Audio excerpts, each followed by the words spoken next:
자, 그러면 이제 우리가 거기 50페이지에 해당하는 오전시가 3강을 보도록 하겠습니다. 자, 우선 여러분들 첫 번째 나와 있는 이 시조는요, 너무너무 유명한 시조입니다.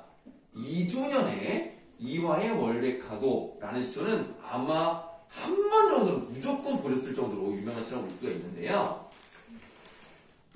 이조년이라는 사람이 언제적 사람인지 혹시 아십니까? 뭐 아니에요. 조선은 아니에요. 조선이 아니면 어디겠어요? 뭐 딱히 나와 있지 않나요? 아, 여기 나와 있네요. 예. 그 3번 문제에 나와 있습니다. 고려 때 사람입니다. 그리고 이제 거기 보시면 뭐 충혜왕이란 말이 나왔죠. 충혜왕. 그러니까 어느 시기였다는 거예요. 고려에서도. 충자가 들어갔으니까. 예, 원나라에 이제 간섭을 받았던 그런 시기였구나라는 걸 알 수가 있는데, 뭐 그거는 뭐 이제 국어에서 중요한 건 아니고, 그런 상황에서 올바른 말을 하는 사람은 언제나 좀 이렇게 내쳐지죠. 그래서 그런 상황에서 이 글을 썼다고 생각해 본다면, 우리는 이것을 개인적인 감정으로도 볼 수 있겠습니다만, 뭔가 나라를 걱정하는 마음, 임금을 걱정하는 마음, 이런 것들도 들어가 있지 않을까라고 생각해 볼 수가 있는 건데요. 첫 번째 초장부터 이제 한번 보도록 하겠습니다. 이화라는 말이 나왔습니다. 이화에다 메모하시고요. 일단 이화가 뜻이 뭐야? 해꽃. 네, 배나무꽃을 얘기하겠죠? 그러면 일단 메모했고, 월백도 메모하세요. 은하에 메모하시고, 그 은하는 뭘까요? 은처럼. 이게 한자를 봐도 못 맞춥니다. 그래서 이거는 좀 외워두시는 게 좋아요. 은하는 은하수를 말합니다. 그래서 은하이 나왔잖아요. 그럼 뭐를 나타낸다? 시간적 배경.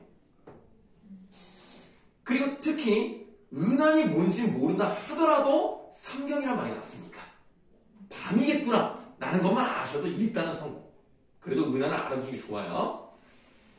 여기서는 아니긴 한데요. 여기서는 시간적 배경을 나타내는 것이지만 일반적으로 은하수가 나왔다. 그럼 어떤 이미지랑 연결이 됩니까? 보통 은하수가 나왔다. 그럼 꼭 이렇게 사용되는 경우가 많은데. 예쁘다. 아니, F야? 감성적이야 이렇게. 이게 한 80%대. 아, T80이에요? 네. 그래요? 알겠습니다. 여러분 은하수 하면 딱 떠오르는 설화 같은 거 없어요? 견우와 징. 그렇죠? 그러니까 은하수는 이별 이런 걸 얘기하는 경우가 많아요. 여긴 아니에요. 그건 아닌데 여기는 아니지만 그런 경우를 좀 알아두시라는 얘기고요. 자, 그럼 우리가 지금 초장에서만 네모를 3개 쳤어요. 그럼 같은 표시를 했다는 것은 같은 뭔가가 있다는 얘기인데 뭐가 같을까요? 시간적 배경. 아니 이화는 딱히 계절적 배경이라고 할 수 있어도 시간적 배경으로 말하기는 조금 안 맞거든요. 그러니까 월백이랑 은하는 맞는데 이화가 좀 들어가지 않는 것 같아요. 그렇죠. 색채 이미지가 어떻습니까? 백색입니다. 백색의 이미지를 가져요. 그래서 이런 백색의 이미지를 통해서 초장에서는 봄날 밤의 아름다운 정경을 어떤 식으로 시각적으로 드러내고 있구나. 이것이 초장의 특징이라고 생각하시면 돼요. 자, 다음에 일지춘심이라고 되어 있고요. 일지도 한자 아십니까? 뭐 한일자는 뭐 다 아실 거고. 지가 가지. 그렇죠. 그러니까 이 나뭇가지 하나에 어려 있는 봄의 기운 정도로 보시면 돼요.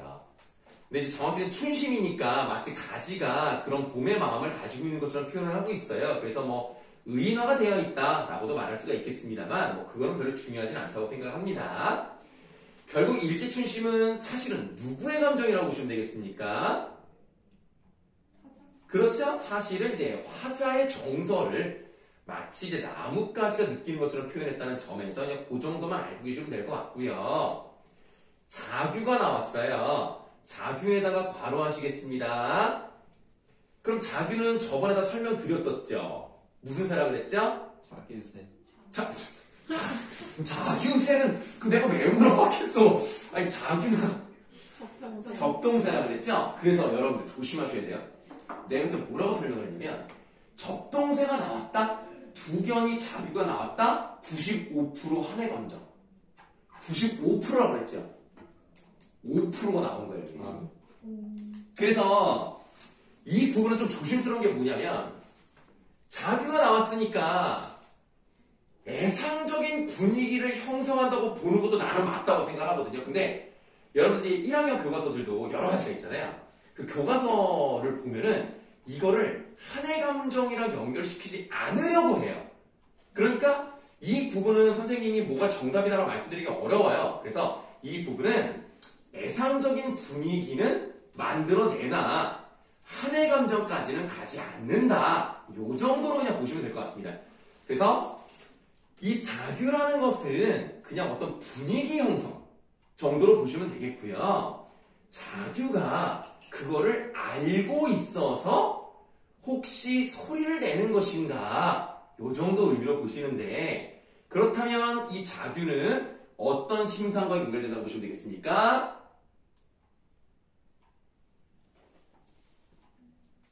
나 지금 물어봤는데 대답 좀 해줘요. 심상. 청각. 청각으로 보는 게 맞습니다. 그렇다면 초장은 시각적이고 중장은 청각적인 게 다양한 감각이 나왔다고 볼 수가 있고요. 다정도라고 되어 있죠. 다정에다 동그라미 하세요. 이 다정이라는 것은 아유 사람이 참 인정이 있고 그냥 따뜻하다. 이 다정이 아닙니다. 여기서는 마늘따의 뜻정 그대로 해석하시면 돼요. 감정이 많아. 여러 가지 감정을 느끼는 거야. 그러니까 아까 말했듯이 약간 고독감 같은 것도 느끼는 것이고 애상감 같은 것도 느끼는 것인데 이런 것들은 약간 개인적인 느낌일 수 있잖아요. 여러분들도 혹시 그 밤에 이렇게 별 보면서 가만히 멍하니 있어 본 적 있어요? 그 너희들 학교에서는 기숙사에 창문이 있냐? 그럼 창문으로 하늘 잘 보이냐? 신호등 뭐예요? 응? 신호등이 보인다고?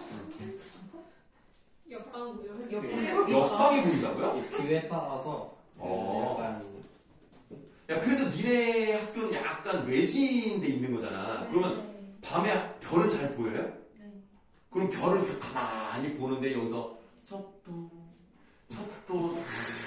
그냥 막 그런 모습이 딱 어떤 느낌이 드느냐? 약간 척척하면서도 현타가 오지. 내가 왜 이러고 살고 있을까? 소방훈련할 때 많이 봐요. 에? 그래요? 소방훈련할 때 왜 밤에 해? 대피훈련을 밤에 아 그래요? 네. 그렇구나. 그래서 이런 감정을 느낄 수 있는 거예요. 그래서 이런 감정은 개인적인 감정으로 볼 수가 있는데 또는 아까 말씀드렸던 충해왕 때 쓴소리 같은 거 한단 말이야. 그런 걸 보면 이 국가나 임금에 대한 염려의 감정도 있을 수 있다는 거죠. 이런 여러 가지 복합적인 감정. 이렇게 내가 고민도 많고 걱정도 많고 이런 것들이 병인 것처럼 느껴집니다. 그럼 굳이 따지면 비유적 표현이에요. 다정도 병인 것처럼 느껴져서 잠 못 들어 하노라. 이런 얘기 나왔다고 보시면 되겠습니다.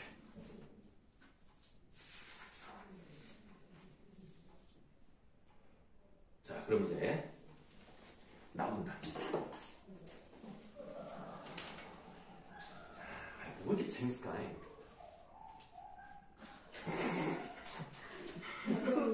다경이가? 다경이 수업일 텐데? 여기서 수업도 해요? 수업. 수업, 영어 수업. 자, 남은 날. 이거 누가 썼어요? 박백년. 너 왜 웃지? 아는 사람이에요? 그렇지? 박백년 어떤 사람입니까? 왜 그래? 왜? 팽자가 팽이 웃겨? 나 왜 웃는지 나 이거 수업 몇 번 하는데 지금 웃는 거 처음인데? 왜 웃는지 잘 모르겠네. 펭귄도 아니고 설마 팽이 또 어이자 팽이면 더 이상하다. 박퍼이면 한자로 어이자 팽자는 없을걸요? 왜 이래? 자, 박팽년은 사육신의 한 명입니다. 네, 그러니까 딱 어떤 왕이랑 연결되죠? 사육신이니까 어떤 왕이랑 연결돼? 인지가 예? 아니 역사 공부 요 정도는 하지 않나? 아니 사육신과 생육신. 네? 그 아니 그러니까 사육신은 한국 아니죠? 어? 한국인데? 한글이요? 네. 너 영어 하는 거 같아요? 아니, 한국 맞나? 뭐라고 아, 한국 얘기네. 그럼 한국 얘기를 그런 거. 아니 그럼 우리가 그거에서 뭘 배워 그러면 외국 얘기를 배워 굳이? 이 사람이 우리나라 사람인데? 아 설마 이 연씨구 이름이 박평일 수는 없잖아. 박평년이 이름이야. 한국인이 이런 이름. 한국인 이름을 아니 안 돼. 정윤이가 나는 어? 정윤이가 확실하지가 않아. 아니, 그래도 찍어 맞을 수 있어. 찍어요? 틀리면 어때요? 저 찍고. 뭔 상관이야? 이거 선생님이 너무 구독자가 많아가지고 아직 유튜브에서 누가 이렇게 답을 잘못했다 이러고 댓글 다니까 뭐 그래? 이거 거의 보지도 않아. 이거 알고리즘 탈 수도 있어. 어차피 내 거는 거의 심지어는 내가 애들 하나 찍잖아? 조회수가 0인 것도 있어. 도대체 왜 찍어달라는 거야 도대체? 아니 왜 안 보는 거야 내가 보내주는데? 이제 이거 알고 있는 기억이 안 나는데 진짜 나무 그건가? 아무튼 그거 그 찍는 유튜버가 있어요. 근데 그분이 같이 제 알고리즘에 떴는데 조회수가 300만 회가 넘는 거예요. 그래? 근데 그냥 시 하나 설명. 그래서 이제 다른 영상을 봐보니까 다른 영상 막 14회, 10회 이런 것밖에 없는데 이런 것도 있지. 알고리즘 그냥 말해. 자 봐봐. 지금 이 영상은요 나밖에 안 나와. 그러면 써서 들어. 써서 골든벨을 하면 내가 판단해줄게. 그리고 네 목소리만 듣고 니를 어떻게 알아? 진짜 쓴다. 아니 하나만 골라봐. 뭘 골라? 둘 중 하나 아닐까? 정주나 영수 중에 한 명이래요. 정의선이 아니죠? 근데 예. 뭔가 아닐 것 같아. 네, 아니에요. 저기 누군지 몰라. 괜찮아. 네. 그리고 원하면 비공개 해줄게. 그러면 링크 받은 사람 볼 수 있어요. 네. 자, 보세요. 사육씨는요, 단종 때 사람입니다. 단종. 그러니까, 단종이 어려서 왕이 됐잖아. 그 자리를 자기 작은아버지였던 수양대군이 뺐잖아요. 그러니까 다시 단종을 왕위로 복위시키려는 운동이 있었고, 그러다가 죽음을 당한 6명의 신하가 사육신이고, 죽지는 않았던 또 6명의 신하를 이제 생육신이라고 하는 거죠. 그래서 요거는 단종과 관련된 그런 일이기 때문에 어떤 내용인지 느낌이 딱 올 거라고 봅니다. 까마귀가 나왔죠? 까마귀 세모하세요. 까마귀가요, 눈길을 맞아가지고 하얀 것 같은데 알고 보니 검은 거죠. 그래서 흰은 듯 검노매라도 밑줄을 하시면 되겠습니다. 그럼 까마귀는 일단 세모도 쳤지만 어떤 대상이겠어요? 부정적인 대상일 것이고, 굳이 말하면 이런 놈들을 뭐라고 하죠? 간신이겠죠. 그러니까 여기서는 수양대군의 세력에 붙은 애들이겠죠. 자, 까마귀 눈비마저 흰은 듯 검노매라. 그러니까 겉은 하얗지만 속은 까맣죠. 근데 겉으로만 깨끗한 척 한단 말이야. 그래서 그런 것들은 이제 간신의 어떤 위선적인 모습, 이런 것들을 이제 비유한다고 보시면 되겠고요. 다음, 야광명월이 있어요. 자, 야광명월 동그라미 하시고, 야광명월이 뭔지 알아요? 뭐예요? 다물자가 있긴 있는데요.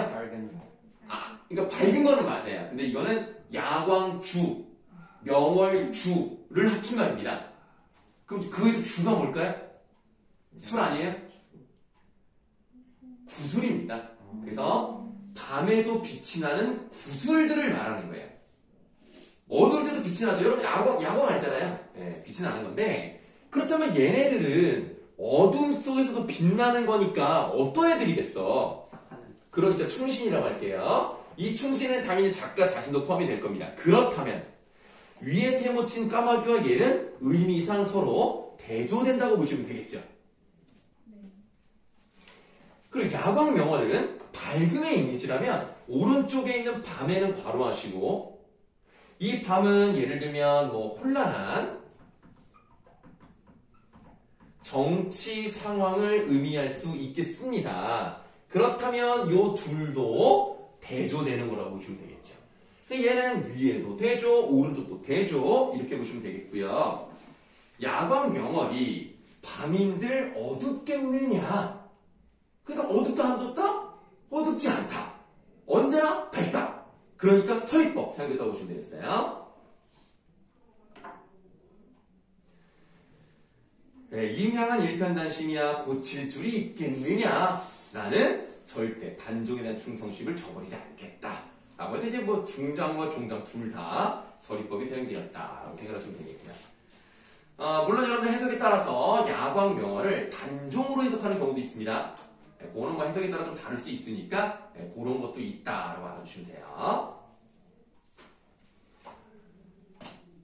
자, 그러면은 이제 다문단 한번 보도록 하죠. 요거는 여러분들의 어떤 재미를 위해서 이 홍서봉이라는 사람이 어떤 사람인지를 일단 말씀드리지 않고요. 내용을 한번 쓱 보시면 첫 번째 줄 초장 부분에 꼭 한 부분만 필기를 해야 된다면 어디다 하면 될 것 같아요?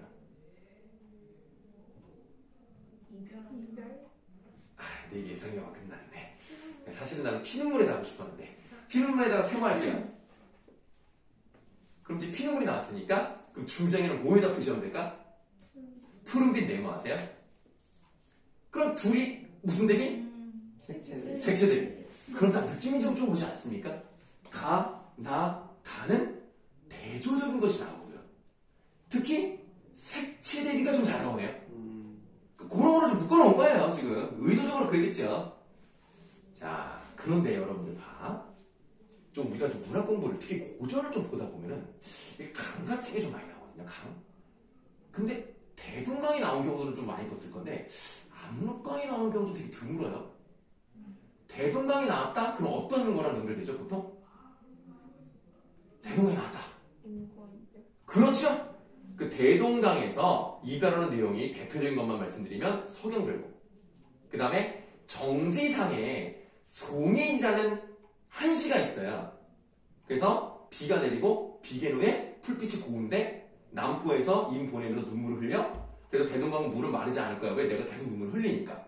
그런 내용이 있을 거야. 기억나실 거예요. 거기도 대동강이 나옵니다. 그러니까 대동강이 나왔다고 하면 이별에 대한 얘기를 많이 한단 말이에요. 근데 얘는 뭐 대동강은 아니지만 압록강을 얘기했으니까 뭔가 여기서 이별인 것 같긴 해. 그러니까 이제 이별하던 날이고 피눈물이 났고 피눈물이 나왔으니까 푸른 빛이 없는 거지. 눈물을 너무 많이 흘렸으니까. 그래서 배 위에 허여센사공, 이 5글자 허여센사공 네모하세요. 자, 무슨 이미지? 색깔이 뭐예요? 색깔? 네, 백색의 이미지가 여기서도 한번 또 나왔죠? 자, 이 네모친 부분은 뭐 지금 말씀드린 것처럼 백색의 이미지를 가지고 있는데요. 이 사람이 머리가 하얗다는 것은 이 사공에 대한 정보를 주고 있는 겁니다. 자, 머리가 하얗다는 건 뭘 의미하는 거예요? 나이가 많다. 나이가 많다는 것 다시 말하면 무슨 의미입니까? 나이가 많다.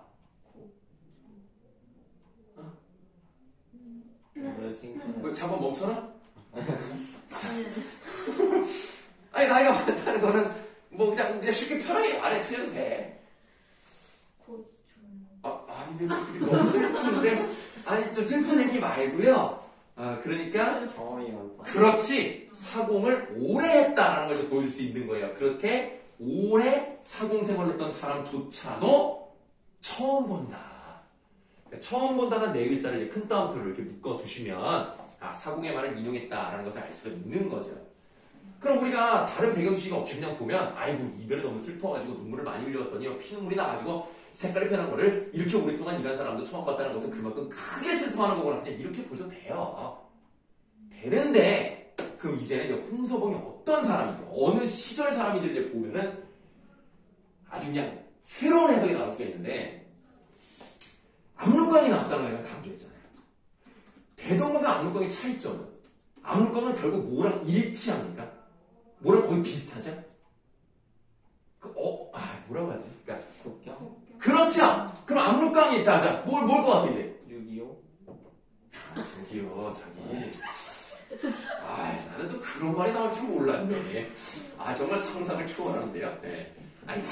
우리가 일반적으로 말이에요. 이 고전 시간은요 순서대로 나오거든요.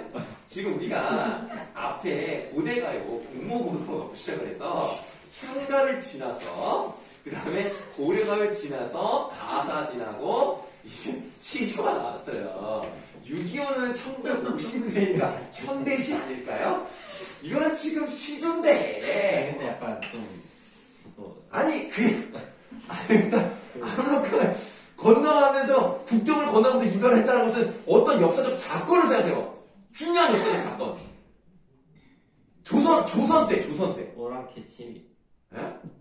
워랑키침이요? 오랑캐치.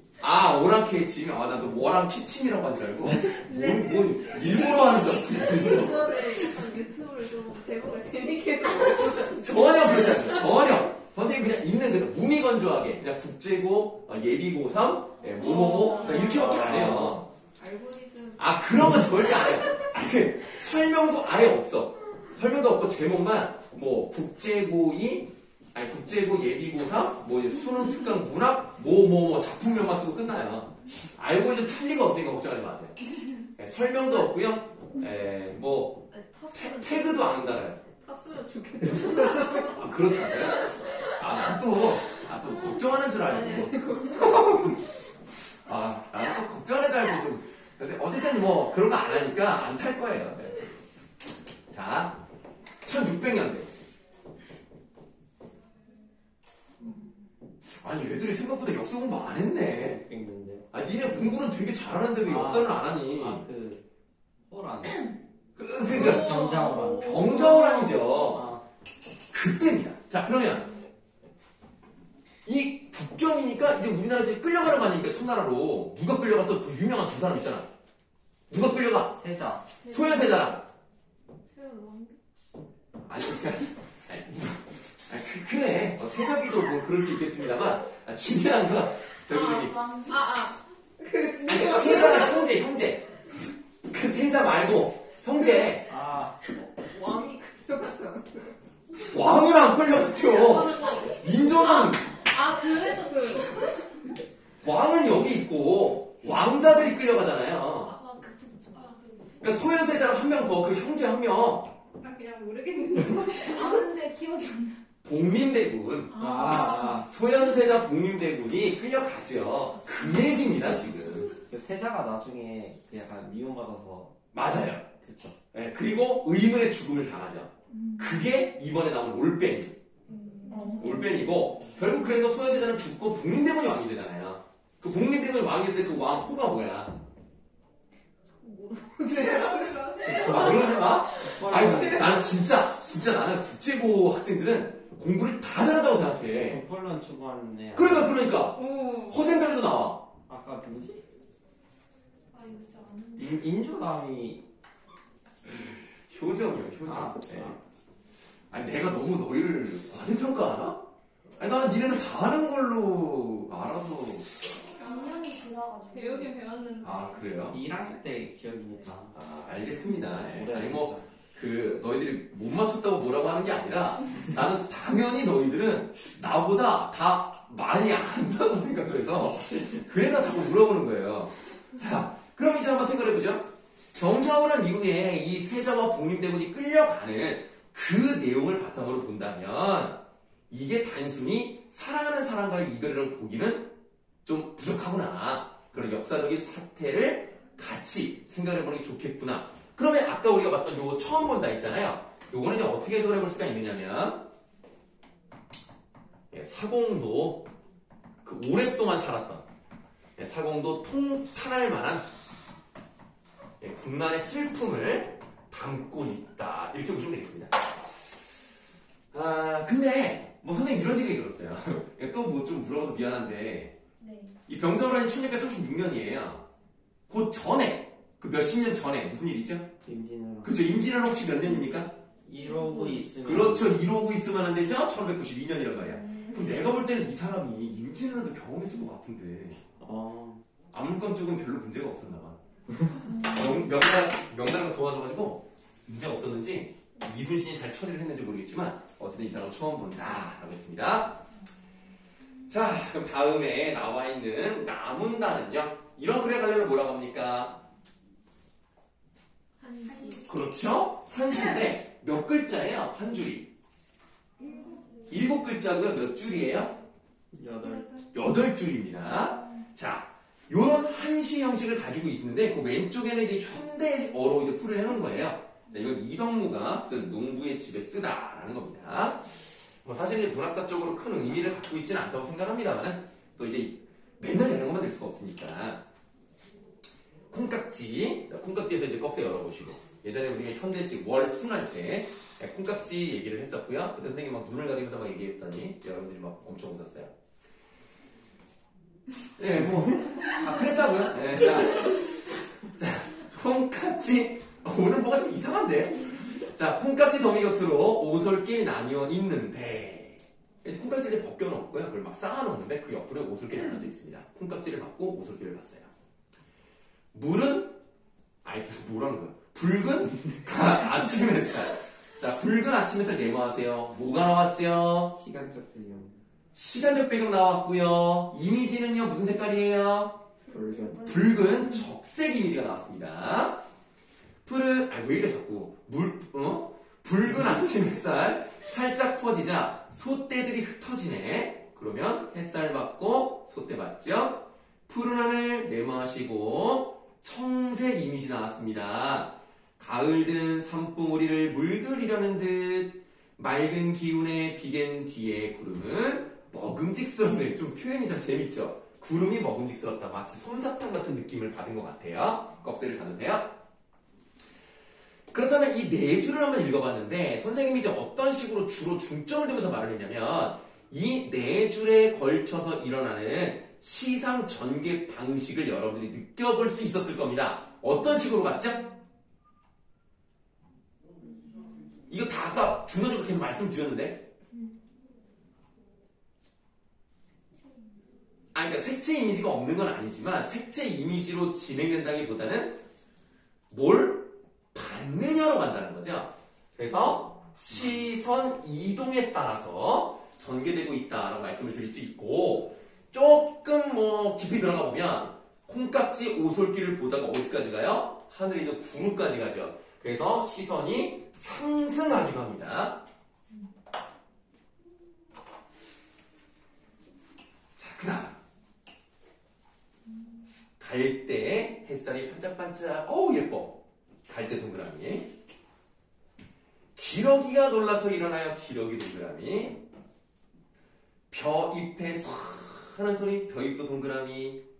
그게 뭐 크게 중요하지 않지만 청각 나왔고. 붕어가 야단스럽대. 붕어 동그라미. 그러면 얘들아 지금 계절이 언제라 그랬지? 가을이라 그랬죠. 이 가을의 풍경을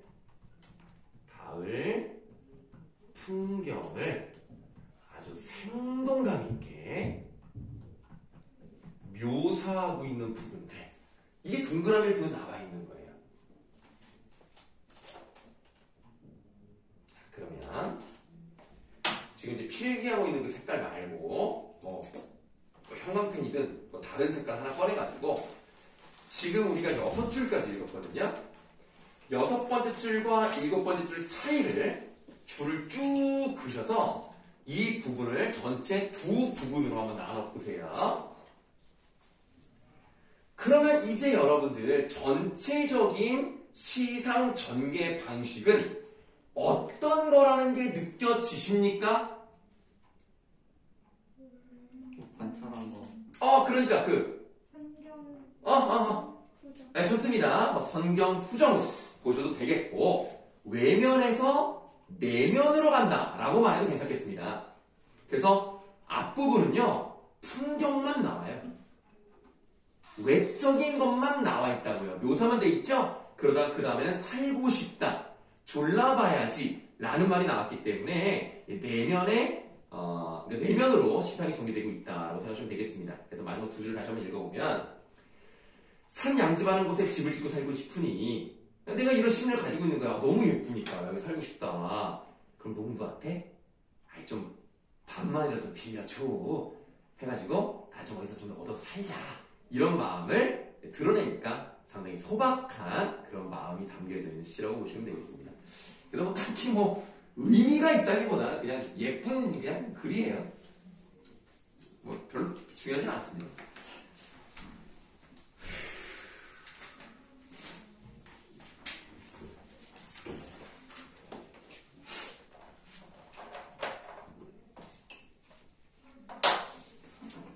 아이고, 자 이제 얼마 안 남았다.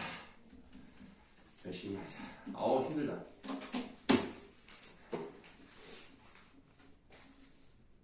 저기 오늘 처음 하는데 모르실 수 있을까봐 좀 말씀을 드리는데 네. 선생님이 오전 10시부터 수업을 해요.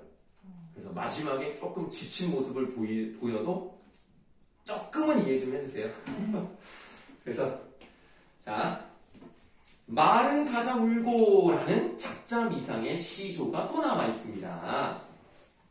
요거는 뭐 그렇게 대단한 건 아니고 말은 가자 울고 임은 잡고 울고 뭐 울고 두 번 나왔어요. 네, 반복되어 있는 거고요. 말에다 세모해볼까요?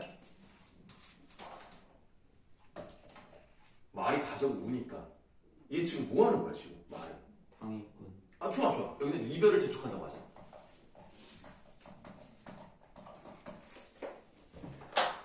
그러면 여러분들 봐요. 말은 가져고 울고 임은 찾고 울고 석양은 죄를 넘고 그러니까 시간이 지금 막 가고 있잖아. 여기서 뭐 생각나는 현대시 없어요? 막 자연물은 막 지금 재촉하고 막 빨리 가야 될 것 같고 그 유명한 김소월의 시가 하나 있는데 멀고 그 그립다 말을 할까 하니 그리워 모르냐? 그냥 갈까 그래도 다시 가오나. 안 배웠나 이런 거? 그 다음에 이제 뭐가 나오냐면 3면에서 저 산에는 까마귀 들의 까마귀 서산에는 해진다고 지적입니다. 이 정도에서 모르면 모르나 보다. 전혀 모르겠어요? 지금 그럼 그냥 말씀드릴게요. 자, 저 산에는 까마귀 들의 까마귀 서산에 해진다고 지적입니다. 그러니까 요 느낌이랑 딱 비슷해요. 말이 가지고 울죠. 까마귀가 가지고 울어. 서산에는 해가 진대. 석양은 재를 넘었죠. 비슷합니다. 그 약간 뭐 이렇게 연결하는 것도 괜찮거든요. 그 다음 거기도 무슨 말이 나오냐면 앞강물, 뒷강물, 흐르는 물은 어서 따라오라고 따라가자고 흘러도 연달아 흐릅디다려. 그러니까 강물도 재촉하고 까마귀도 재촉하고 그래서 요거랑 비슷하기 때문에 나는 이런 것들도 연결시키는 문제가 괜찮을 거라고 생각한단 말이에요. 그럼 이가 고전과 현대시 콜라보 아닙니까? 자, 석양은 재를 놓고 갈 길은 천리로다. 저 이마 나를 잡지 말고 밑줄 지는 애를 잡아라. 왜 그러는 거야? 갈 길이 뭐니? 아니 헤어지기 싫어. 그렇지. 해가 지기 전에 빨리 가야 된단 말이야. 그럼 이거를 계속 붙잡아 놓으면 헤어지지 않잖아. 이별하고 싶지 않다는 생각이 들어가 있는 부분이죠. 뭐 이건 뭐 별로 할 게 없어요. 근데 아까 그 시가 무슨 시? 김소월의 가는 길이라는 시. 선생님이 두 번째로 좋아하는 시. 예. 탑2. 응? 첫 번째는 뭐예요? 쉽게 쓰여진 시. 좀 뻔하긴 한데 윤동주 씨를 좀 좋아해가지고 그 시가 최고라고 보고요. 그 다음에 거의 뭐 그러니까 윤동주가 100점이면 김소월이 가는 길 99점. 정말 너무 잘 썼어요. 남단 임이별 하울적에. 오 그래 봐봐. 아까 우리가 그 고전시가 3강은 색채 이미지 대비가 많이 나왔거든요. 여기는 주제로 묶어놓은 거네. 가도 이별, 나도 이별. 임이별 할 때 저는 나귀를 한탄하지 말아라. 그러니까 다리를 저는 나귀를 탓하지 말아라 라는 표현입니다. 저는 나귀 내모하세요. 그러면 이 저는 나귀는 원망의 대상이 아니에요. 그 위에 나오는 말하고는 달라요. 말은 가져고 지축을 하는데 이 전은하기는 탓할 필요가 없다고 얘기했기 때문에 일단 원망의 대상이 아니야. 그런 점에서 아니 나귀를 타면 떠나야 되니까 약간 얘한테도 원망을 할 수 있는데 얘는 왜 그러지 않을까 한번 생각을 해볼게요. 가노라 돌아설 때에 저는 걸음이 아니었던들 꽃 아래 눈물 적신 얼굴을 어찌 자세히 보리오. 애가 다리를 저으니까 속도가 느리잖아요. 그러니까 조금이라도 이별을 지연시킬 수 있다는 거예요. 그래서 지금 이 절은하기에서는요. 인식의 전환이 나타났다. 이렇게 볼 수 있는 겁니다. 그래서 위에 나오는 말하고는 좀 달라요.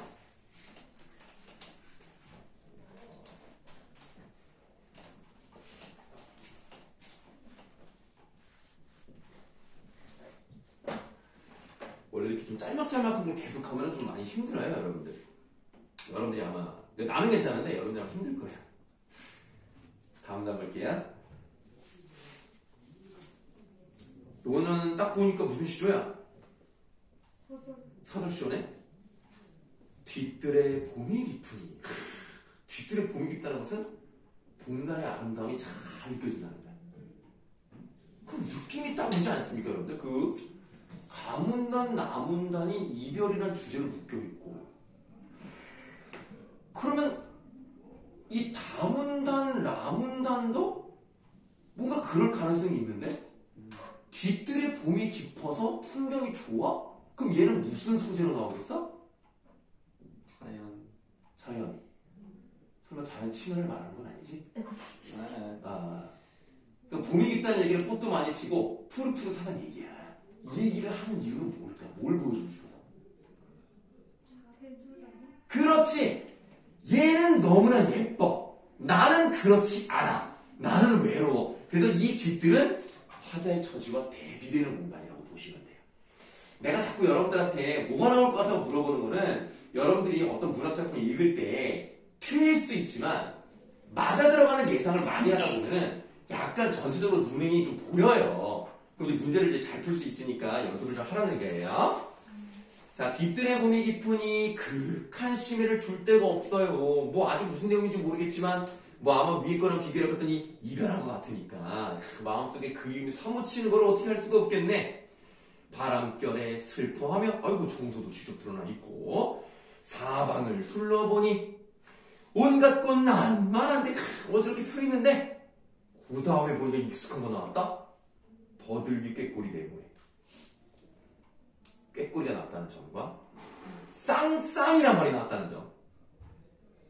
뭐가 딱 떠오르지 않습니까? 고대 시가 중에 고대 가요 중에 유리왕이 쓴 거. 유리왕이 쓴 황조가. 아이고 결국에는 수능과 맞추지 못했어요. 안타깝습니다. 예. 자, 훌륭한 학생이에요. 어시스트 제대로 해주네. 자, 그래서 이게 딱 이 황조가 딱 떠오르는 바로 그겁니다. 그러면 이 꾀꼬리는 나에게 어떤 슬픈 감정을 불러일으키는 대조되는 소재이기 때문에 뭐라고 할 수 있어요? 객관적 상관물이 딱 나와야죠.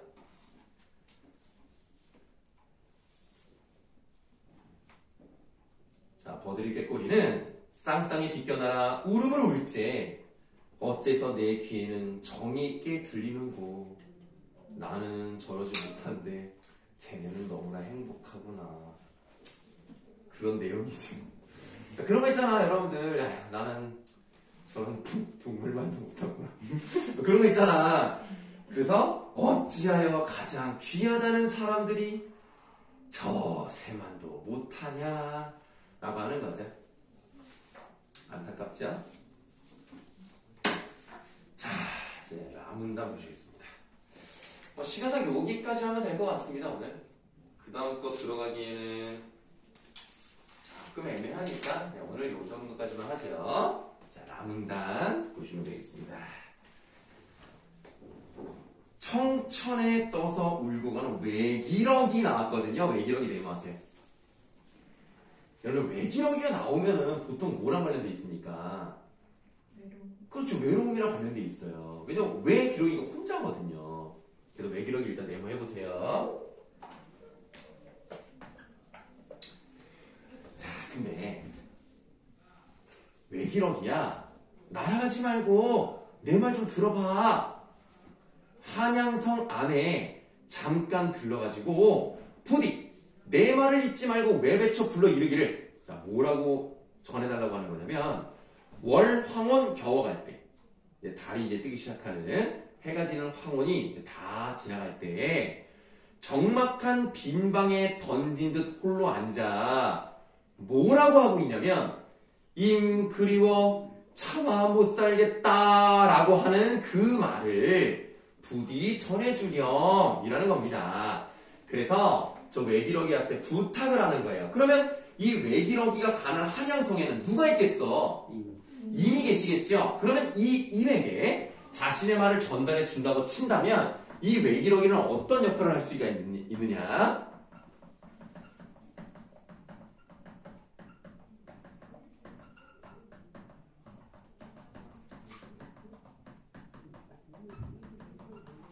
화자의 바람을 실현할 수 있는 대상이 될 수 있죠. 내가 말하고 싶은 거, 나 이렇게 외로우니까 나 못 살겠어요. 빨리 와주세요. 뭐 이런 식의 말을 전해줄 수 있는 거죠. 자, 그 다음에 두 번째도 있을 건데요. 두 번째는 마지막 종장을 읽고 쓰겠습니다. 우리도라고 돼 있어요. 우리도 앞에 이제 큰 따옴표 한번 열어보시고. 요게 조금 선생님은 약간 좀 마음에 안 드는 부분인데, 외기록이면 한 말이 아니니까. 우리라고 표현했어요. 그래도 뭐 굳이 따지면 한 마리씩 가는 애들이 여럿이 있었나 봐. 그런 거 아니면 근데 안 중요하긴 해. 안 중요하긴 한데. 자, 우리도 임보로 바삐 가는 길. 자, 임보로 바삐 가는 길에 밑줄 하시고. 그렇기 때문에 전할동 말동. 전할 수 있을지 못 전할지 잘 모르겠는데 하고 이제 끝났으니까 하여라에서 이제 큰 따옴표를 받으시면 되겠습니다. 그러면 바삐 가는 길이니까 그 부탁을 들어줄 수 없겠지.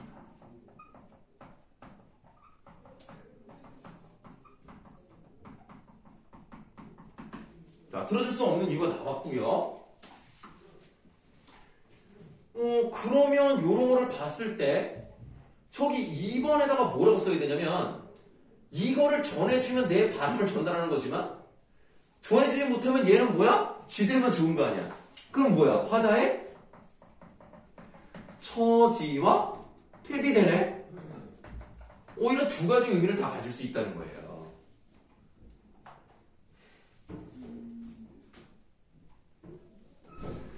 뭐 내용은 뭐 대단한 건 없고요. 이런 식으로 지금 대사가 이제 나왔으니까 전체적으로 대화체다 이렇게 말할 수가 있고요. 이렇게 대화체가 나오는, 그러니까 대사가 나오는 그런 유명한 시조, 사설 시조, 마지막에 화자가 바뀌는 그 시조 혹시 아십니까? 그 전체적으로 어떤 풍경 같은 게 어떤 배경 먼저 설명하고 마지막만 대사가 한번 딱 나오면서 화자가 바뀌는 듯한 느낌의 그 사설 시조가 있습니다. 혹시 황진이 사설시죠? 황진이 아니고. 괜찮아. 틀려도 돼. 아니, 왜 웃어? 대답하려는 자세 자체가 중요한 거지. 두터비 나오는 거 혹시 알아요? 두터비요? 네, 두터비가 팔이 물고 두어미에 치다라 앉아. 네, 그래가지고 이제 건너서 말하고 백수군에 들어가니까 무서워서 뻘쩍 뛰어가지고 넘어져. 야, 나니까 내가 이 정도로냐, 날 때니까 이렇게 안 그랬으면 멍들 뻔했잖아. 요런 시랑 또 이제 비슷한 형식일 수도 있다. 네, 그 정도 보시면 되겠습니다. 자, 오늘은 여기까지 하고요. 도전 시간은 숙제가 없고요. 전대시 1에서 3, 8에서 11 언내 해서 답은 목요일 밤 12시까지 보내주시면 되겠습니다. 알겠지, 승우야? 네. 여러분 이번 주도 학교 가요? 아니. 그러면 좀 여유가 있으니까 좀 제발 좀. 고생하셨습니다. 사진 찍었어.